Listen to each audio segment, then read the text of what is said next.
Luc Faré, bonsoir. Bonsoir. Alors, vous êtes le secrétaire général de l'UNSA Fonction publique. On vient de voir ce sujet sur l'éducation scolaire des enfants par les parents. Ici à Mayotte, c'est compliqué. Près de 60% de la population souffre d'illettrisme ou d'analphabétisme. Quelle est la place des problèmes liés à l'éducation dans votre programme?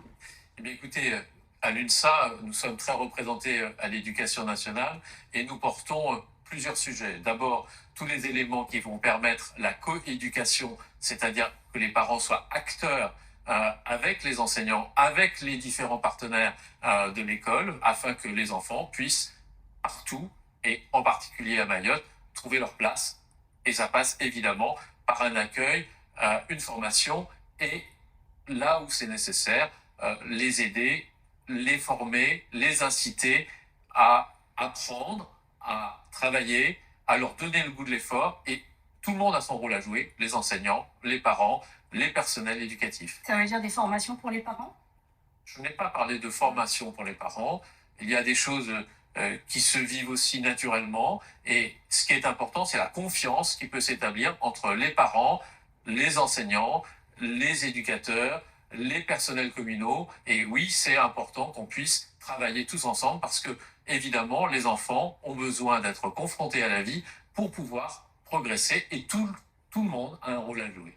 Au-delà de la question de l'éducation, il y a la question de l'alignement des retraites, la hausse des salaires pour pallier la cherté de la vie et j'en passe. Ce sont des problématiques que l'UNSA remonte au niveau national. Tout à fait. Et c'est l'une des raisons pour lesquelles je suis aujourd'hui ici, pour écouter, pour entendre, pour discuter avec les agents publics, afin que je puisse rapporter, rendre compte auprès des gouvernements, du gouvernement et des ministres que je côtoie, puisque au titre de secrétaire général de l'UNSA Fonction publique, je suis amené à discuter avec eux.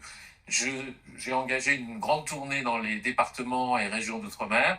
Je suis allé en Martinique, en Guadeloupe, à la Guyane, à la Réunion, où j'y retourne ensuite. Et puis cette semaine, je suis arrivé tout à l'heure à Mayotte. Mon premier objectif est d'écouter, d'entendre, pour comprendre et pour pouvoir au mieux laisser ici rapporter d'ici les éléments qui me seront expliqués. Parce qu'à l'UNSA, on a un syndicat autonome, Union nationale des syndicats autonomes, et l'autonomie pour nous, ça veut dire qu'ici à Mayotte, eh bien, ce sont nos collègues sur place qui vont savoir porter les revendications et les construire ici. Alors tous les syndicats, tous les représentants des syndicats qu'on a reçus ici, ils nous disent la même chose, ils écoutent, ils remontent les problématiques à Paris, mais au final, les problèmes sont les mêmes à Mayotte. Comment votre syndicat se distingue des autres? Alors, on se distingue d'abord par un principe.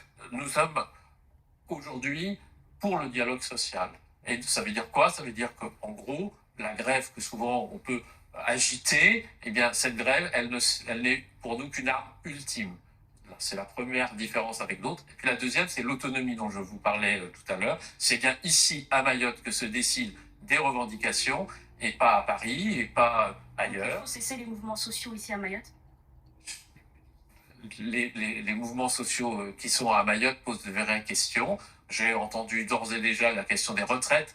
J'ai entendu que ce sujet était très important. Et à l'UNSA, comme je suis un peu un spécialiste des retraites au niveau national, je vais bien écouter pour bien comprendre et essayer de voir, une fois que j'aurai compris, quelles solutions nous pourrions proposer en tant qu'organisation syndicale. Évidemment, ce n'est pas nous qui décidons, mais nous pourrions apporter une réflexion à partir de ce qui se dit, à partir des problématiques qui sont posées ici à Mayotte. Et l'UNSA a réussi à mobiliser ici à Mayotte?